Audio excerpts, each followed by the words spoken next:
Hello student, मैं कुणाल स्वागत करता हूं आपका अपने इस वीडियो में।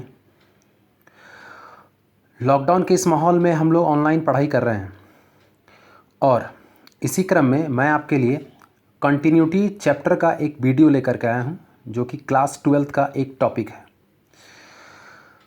तो बिना समय को वेस्ट किए हम लोग फटाफट कंटिन्यूटी टॉपिक पर चले आते हैं।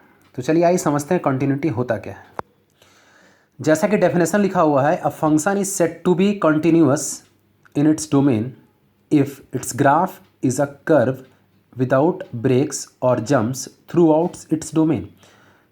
मीनिंग क्या है कि किसी फंक्शन को हम लोग थ्रू आउट उसके डोमेन पर कंटिन्यूअस बोल सकते हैं कब, जब उसका ग्राफ कभी भी कहीं पर भी ब्रेक नहीं करे और जंप नहीं करे तो वो फंक्शन अपने डोमेन पर कंटिन्यूअस होता है।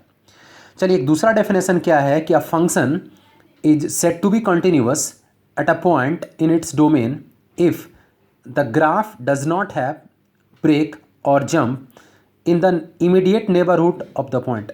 इस डेफिनेशन में क्या बोला जा रहा है कि किसी भी फंक्शन को हम लोग उसके डोमेन के किसी भी एक पॉइंट पर कंटिन्यूअस तभी बोल पाएंगे जब उस पॉइंट पर फंक्शन का ग्राफ कभी भी ब्रेक नहीं करेगा, जंप नहीं करेगा और साथ ही साथ उसके इमीडिएट नेबरहुड पर भी उस पॉइंट का ग्राफ कभी भी ब्रेक और जंप नहीं करेगा। तो मैथमेटिकली हम लोग कह सकते हैं function y is equals to F X is set to be continuous at the point x is equals to a if limit x tends to a minus F X is equals to limit x tends to a plus F X is equals to F A. ऊपर वाले limit को हम लोग L H L बोलते हैं, बगल वाले को आर एच एल बोलते हैं और ये एफ ए का एफ ई ए। मतलब L H L, are H L और एफ ए अगर तीनों आपस में बराबर है तो हम लोग बोलेंगे फंक्शन मेरा कंटिन्यूअस है point x is equals to a पर। इसको हम लोग limit h tends to zero F of a minus H is equals to limit h tends to zero F of a plus H is equals to F A भी लिख सकते हैं। यानी कि इस मेथड से भी हम लोग इसके कंटिन्यूटी को दिखा सकते हैं।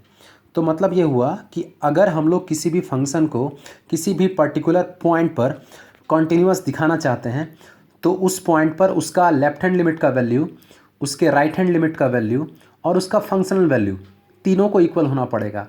अगर तीनों इक्वल होता है तो हम लोग उस पॉइंट पर फंक्शन को कंटिन्यूअस बोलेंगे, नहीं तो डिसकंटिन्यूअस कहलाएगा। चलिए हम लोग के पास कुछ ग्राफ है जिससे हम लोग कुछ और क्लियर करेंगे कंटिन्यूटी को। तो चलिए हम लोग फर्स्ट वाले ग्राफ को देखते हैं। इस वाले ग्राफ में हम लोग क्या देख पा रहे हैं कि पॉइंट ए के टुवर्ड्स लेफ्ट और टुवर्ड्स राइट दोनों अलग अलग जगहों पर लिमिट क्या है वो डिफाइन है और दोनों का वैल्यू बराबर दिख रहा है। जैसा कि ये लाइन हम लोग देख पा रहे हैं, दोनों का लेंथ इक्वल है। इसीलिए यहाँ पर हम लोग क्या बोल पाएंगे कि L H L is equals to R H L, है ना। लेकिन F A is not defined. यहाँ पर हम लोग क्या देख पा रहे हैं, आप लोग इस ग्राफ को देखिए कि point X is equals to A पर ग्राफ जंप किया हुआ है, इसलिए यहाँ पर फंक्शन का वैल्यू है ही नहीं। तो जब ये जंप किया हुआ है तो यहाँ पर फंक्शन डिफाइन नहीं है, इसीलिए क्या है हम लोग बोलेंगे F X is not continuous at X is equals to A. चलिए सेकंड वाले ग्राफ को देखते हैं। इस वाले ग्राफ में जो इस तरह का ड्रॉ किया हुआ है, इसमें point X is equals to A के टुवर्ड्स लेफ्ट और टुवर्ड्स राइट दोनों में फंक्शन का लिमिट जो है वो एग्जिस्ट कर रहा है और बराबर दिख रहा है। लेकिन इस वाले पॉइंट पर जो है वो डेफिनेशन आपको यहाँ पर मिल रहा है, जिससे इस एफ ए का वैल्यू ये हो जा रहा है, जिससे कि ये तीनों का लेंथ इक्वल नहीं है। यानी कि L H L R H L तो आपस में बराबर है लेकिन एफ ए के बराबर नहीं है, इसीलिए ये at X is equals to 1 पर डिसकंटिन्यू करेगा। थर्ड वाले ग्राफ को देख रहे हैं।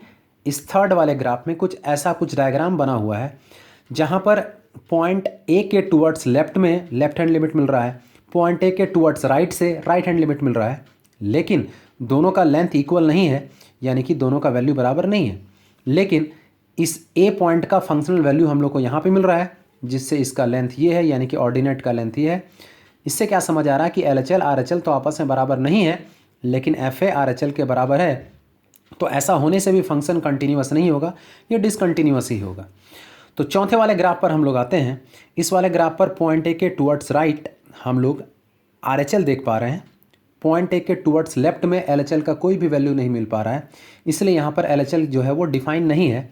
अब यहाँ पर क्या देख पा रहे हैं कि एल एच एल और आर एच एल आपस में इक्वल नहीं है और एफ ए के वो बराबर है, फिर भी हम लोग यहाँ पर फंक्शन को कंटिन्यूअस नहीं बोल पाएंगे। ये आइए नेक्स्ट वाले ग्राफ में हम लोग क्या देख रहे हैं कि पॉइंट ए के टुवर्ड्स लेफ्ट और टुवर्ड्स राइट किसी भी पॉइंट पर हम लोग LHL और RHL को खोज नहीं पा रहे हैं, यानी कि यहाँ पर डिफाइन नहीं है, लेकिन FA जो है यहाँ पर डिफाइन हो पा रहा है। तो FA के डिफाइन होने से भी कुछ होने वाला नहीं है, इसलिए फंक्शन यहाँ पर भी डिसकंटिन्यूअस होगा। ये ग्राफ नंबर 6 में हम लोग क्या देख पा रहे हैं कि पॉइंट ए के टुवर्ड्स लेफ्ट और टुवर्ड्स राइट दोनों पर हम लोग LHL और RHL के वैल्यू को देख पा रहे हैं और दोनों आपस में बराबर ही है। साथ ही साथ ये ग्राफ कहीं पर जंप भी नहीं किया हुआ और ब्रेक भी नहीं किया हुआ है, तो पॉइंट ए पर हम लोग उसका फंक्शनल वैल्यू भी देख पा रहे हैं, जिससे क्या है कि यहाँ पर तीनों का वैल्यू यानी कि LHL, RHL और FA तीनों बराबर है, इसलिए फंक्शन कॉन्टिन्यूअस है पॉइंट ए पर। तो ये क्लियर हो गया कि कभी भी हम लोग फंक्शन को अगर कॉन्टिन्यूअस दिखाना चाहते हैं तो इसका मतलब ये क्लियर है कि इस पॉइंट पर उसके टुवर्ड्स लेफ्ट और राइट पर उसका वैल्यू यानी कि लिमिट्स इक्वल भी होना चाहिए और FA के बराबर होना चाहिए। आइए कुछ और पॉइंट्स हैं जिसको हम लोग डिस्कस करेंगे, उसका नाम है काइंड्स ऑफ डिसकंटिन्यूटी। तो पहला टाइप है डिसकंटिन्यूटी का रिमूवेबल डिसकंटिन्यूटी। इस रिमूवेबल डिसकंटिन्यूटी में क्या होगा कि लिमिट जो है LHL और RHL आपस में बराबर होगा, लेकिन उसका फंक्शनल वैल्यू उन दोनों के इक्वल नहीं होगा, इसलिए हम लोग इसको रिमूवेबल डिसकंटिन्यूटी बोलेंगे। क्योंकि अगर FA का वैल्यू इस दोनों के वैल्यू के बराबर हो जाता है तो ये एक कंटिन्यूअस फंक्शन बन जाएगा। इसके बाद है डिसकंटिन्यूटी ऑफ फर्स्ट काइंड। इसमें क्या है कि LHL और RHL का वैल्यू आपस में इक्वल नहीं होगा, लेकिन LHL और RHL दोनों एग्जिस्ट करेगा। थर्ड क्या है discontinuity of second kind. Discontinuity of second kind में LHL, RHL या FA तीनों में से कोई भी एक, दो या तीन एग्जिस्ट नहीं करेगा या डिफाइन नहीं होगा, इसलिए इसका नाम पड़ा है discontinuity of second kind. Okay, कुछ और डेफिनेशन है उसको भी हम लोग समझ लेते हैं। यह है अलजेब्रा ऑफ कंटिन्यूअस फंक्शंस। इसमें क्या है कि तुम्हारे पास कोई दो फंक्शन होगा f और g, ये दोनों फंक्शन रियल वैल्यूड फंक्शन होंगे और दोनों at x is equals to a पर कंटिन्यूअस होंगे। तो यहाँ पर हम लोग क्या सीख रहे हैं कि अगर कोई दो फंक्शन आपस में कंटिन्यूअस है किसी एक पॉइंट पर, तो उसका सम यानी कि f प्लस g भी कंटिन्यूअस होगा at x is equals to a पर, उसका डिफरेंस भी कंटिन्यूअस होगा उसी पॉइंट पर, अल्फ़ा f भी कंटिन्यूअस होगा उसी पॉइंट पर, लेकिन यहाँ पर अल्फ़ा कोई रियल नंबर है। नंबर 4, उस दोनों फंक्शन का प्रोडक्ट भी कंटिन्यूअस होगा उसी पॉइंट पर यानी कि a पर। फंक्शन का रेसिप्रोकल भी कंटिन्यूअस होगा उसी पॉइंट पर, लेकिन एक बात का हमेशा ध्यान रखना है कि FA का वैल्यू 0 नहीं होगा। Last but not the least, f by g is also continuous at the point x is equals to a provided that GA is not equal to 0।